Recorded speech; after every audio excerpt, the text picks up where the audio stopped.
ত্রয়োদশ অধ্যায়। প্রকৃতি, পুরুষ, বিবেক যোগ। দেহ, আত্মা এবং উভয়েরও ঊর্ধ্বে পরমাত্মার পার্থক্য যিনি উপলব্ধি করতে পারেন, তিনি এই জড়জগৎ থেকে মুক্তি লাভে সক্ষম হন। अर्जुन उवाच प्रकृतिं पुरुषं चैव क्षेत्रं क्षेत्रज्ञमेव च एतद्वेदितुमिच्छामि ज्ञानं ज्ञेयं च केशव। श्री भगवानुवाच इदं शरीरं कौन्तेय क्षेत्रम् इत्यभिधीयते एतद् यो वेत्ति तं प्राहुः क्षेत्रज्ञ इति तद्विदः। अर्जुन बोललेन, হে কেশব, আমি প্রকৃতি, পুরুষ, ক্ষেত্র, ক্ষেত্রজ্ঞ, জ্ঞান ও জ্ঞেয় এই সমস্ত তত্ত্ব জানতে ইচ্ছা করি। পরমেশ্বর ভগবান বললেন, হে কৌন্তেয়, এই শরীর ক্ষেত্র নামে অভিহিত এবং যিনি এই শরীরকে জানেন তাকে ক্ষেত্রজ্ঞ বলা হয়। क्षेत्रज्ञं चापि मां विद्धि सर्वक्षेत्रेषु भारत क्षेत्र क्षेत्रज्ञयोर्ज्ञानं यत्तज्ज्ञानं मतं मम। হে ভারত, আমাকেই সমস্ত ক্ষেত্রের ক্ষেত্রজ্ঞ বলে জানবে এবং ক্ষেত্র ও ক্ষেত্রজ্ঞ সম্বন্ধে যে জ্ঞান, সেই জ্ঞানই আমার অভিমত। तत्क्षेत्रं यच्च यादृक् यद्विकारी यतश्च यत् स च यो यत्प्रभावश्च तत्समासेन मे शृणु। সেই ক্ষেত্র কি, তার কি প্রকার, তার বিকার কি, তা কার থেকে উৎপন্ন হয়েছে, এই ক্ষেত্রজ্ঞের স্বরূপ কি এবং তার প্রভাব কি, এই সব সংক্ষেপে আমার কাছে শ্রবণ করো। ऋषिभिर्बहुधा गीतम् छन्दोभिर्विविधैः पृथक् ब्रह्मसूत्रपदैश्चैव हेतुमद्भिर्विनिश्चितैः। এই ক্ষেত্র ও ক্ষেত্রজ্ঞের জ্ঞান ঋষিগণ কর্তৃক বিবিধ বেদ বাক্যের দ্বারা পৃথক পৃথক ভাবে বর্ণিত হয়েছে। বেদান্ত সূত্রে তা বিশেষভাবে যুক্তিযুক্ত সিদ্ধান্ত সহকারে বর্ণিত হয়েছে। महाभूतान्यहंकारो बुद्धिरव्यक्तमेव च इन्द्रियाणि दशैकं च पञ्चचेन्द्रियगोचराः इच्छा द्वेषः सुखं दुःखं संघातश्चेतना धृतिः एतत् क्षेत्रं समासेन सविकारम् उदाहृतम्। পঞ্চমহাভূত অহংকার, বুদ্ধি, অব্যক্ত 10 ইন্দ্রিয় ও মন, ইন্দ্রিয়ের 5টি বিষয়, ইচ্ছা, দেশ, সুখ, দুঃখ, সংঘাত অর্থাৎ পঞ্চমহাভূতের পরিণাম রূপ দেহ, চেতনা ও ধৃতি, এই সমস্ত বিকারযুক্ত ক্ষেত্র সংক্ষেপে বর্ণিত হল। अमानित्वम् अदम्भित्वम् अहिंसा क्षान्तिर् आर्जवम् आचार्योपासनम् शौचम् स्थैर्यम् आत्मविनिग्रहः इन्द्रियार्थेषु वैराग्यम् अनहंकार एव च जन्म मृत्यु जरा व्याधि दुःख दोषानुदर्शनम् असक्तिर् अनभिष्वङ्गः पुत्रदार गृहादिषु नित्यं च समचित्तत्वम् इष्टानिष्टोपपत्तिषु मयि चानन्ययोगेन भक्तिरव्यभिचारिणी विविक्तदेशसेवित्वम् अरतिर्जनसंसदि अध्यात्मज्ञाननित्यत्वम् तत्त्वज्ञानार्थदर्शनम् एतज्ज्ञानम् इति प्रोक्तम् अज्ञानम् यदतोऽन्यथा।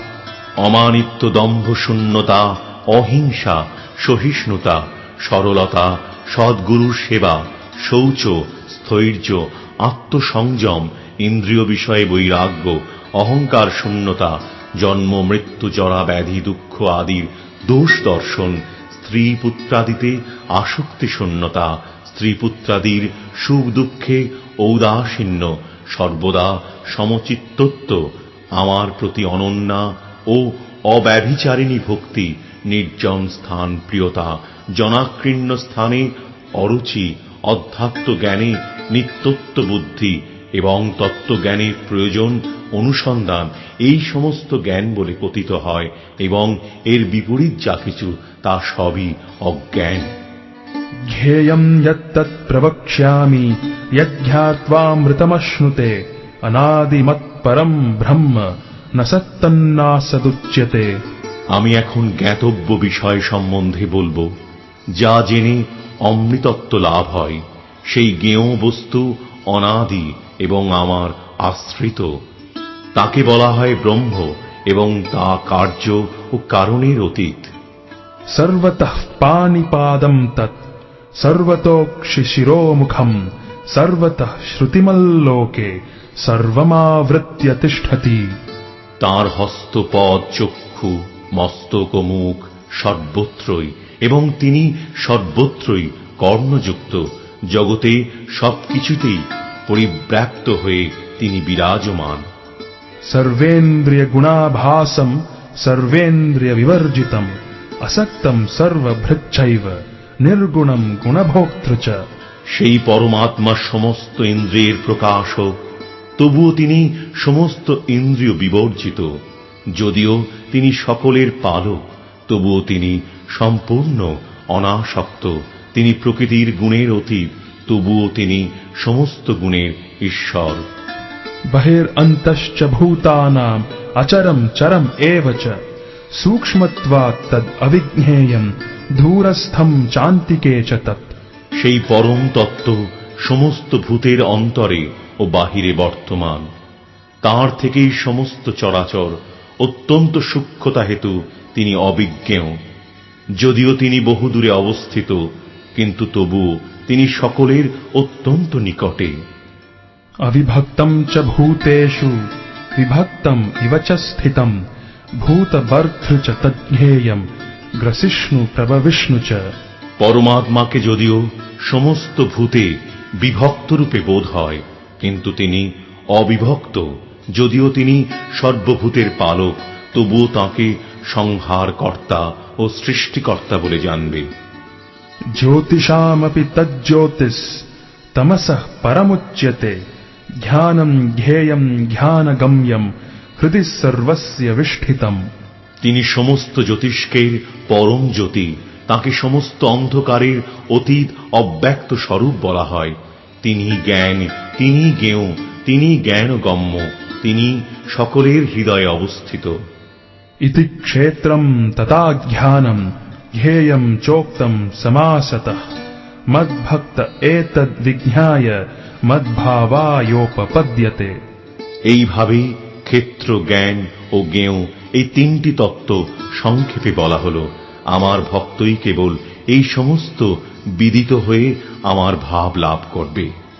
প্রকৃতিম পুরুষম চৈব বিদ্যনাদি উভাবপি বিকারাংশ্চ গুণাংশ্চৈব বিধি প্রকৃতি সম্ভবান। প্রকৃতি ও পুরুষ উভয়ই অনাদি বলে জানবে। তাদের বিকার ও গুণ সমূহ প্রকৃতি থেকেই উৎপন্ন বলে জানবে।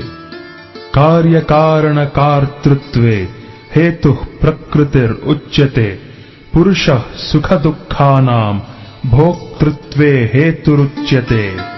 সমস্ত জড়ীয় কার্য কারণের কর্তৃত্ব বিষয়ে প্রকৃতিকে হেতু বলা হয়, তেমনি জড়ীয় সুখ ও দুঃখের ভোগ বিষয়ে জীবকে হেতু বলা হয়।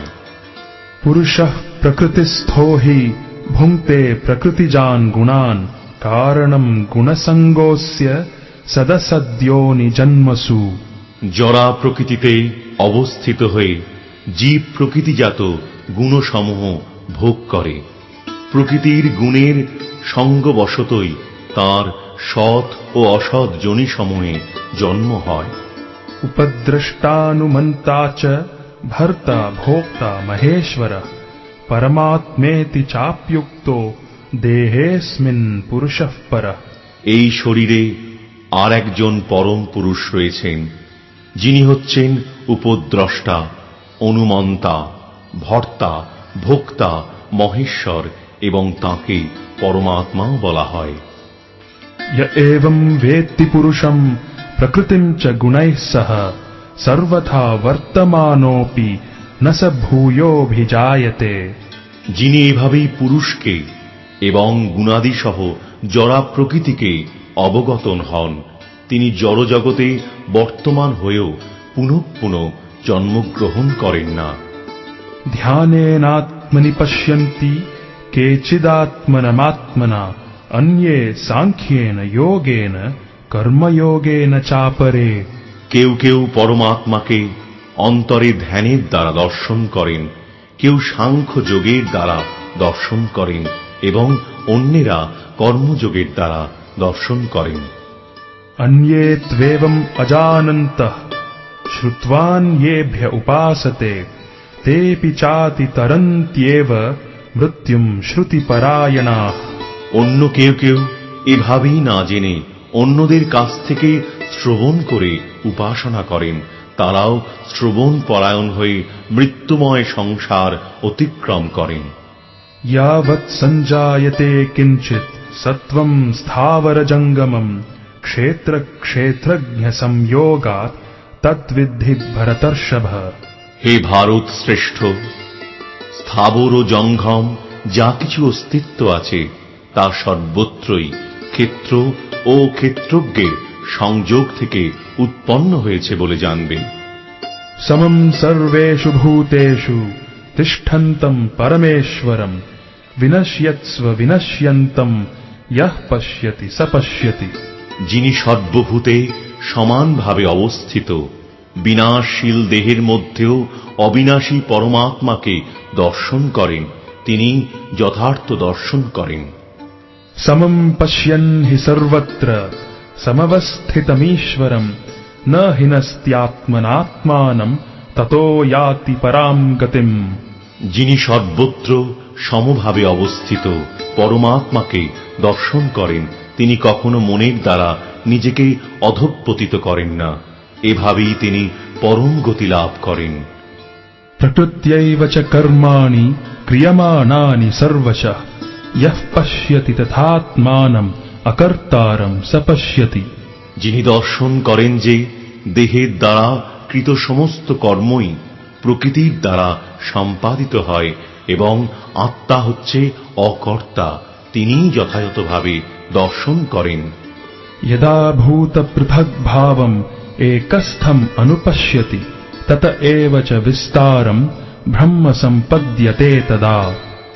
যখন বিবেকী পুরুষ জীবগণের পৃথক পৃথক অস্তিত্বকে একই প্রকৃতিতে অবস্থিত এবং একই প্রকৃতি থেকেই তাদের বিস্তার দর্শন করেন, তখন তিনি ব্রহ্মভাব প্রাপ্ত হন।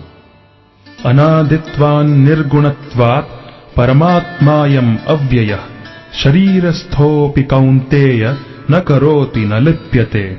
ব্রহ্মভাব অবস্থায় জীব তখন দর্শন করেন যে অব্যয়ী আত্মা অনাদি, নির্গুণ ও জড়া প্রকৃতির অতীত।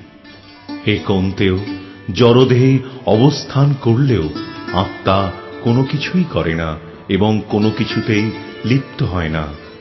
यथा सर्वगतं सौक्ष्म्याद् आकाशं नोपलिप्यते सर्वत्रावस्थितो देहे तथात्मा नोपलिप्यते। আকাশ যেমন সর্বগত হয়েও সূক্ষ্মতা হেতু অন্য বস্তুতে লিপ্ত হয় না, তেমনি ব্রহ্মদর্শন সম্পন্ন জীবাত্মা দেহে অবস্থিত হয়েও দেহধর্মে লিপ্ত হন না।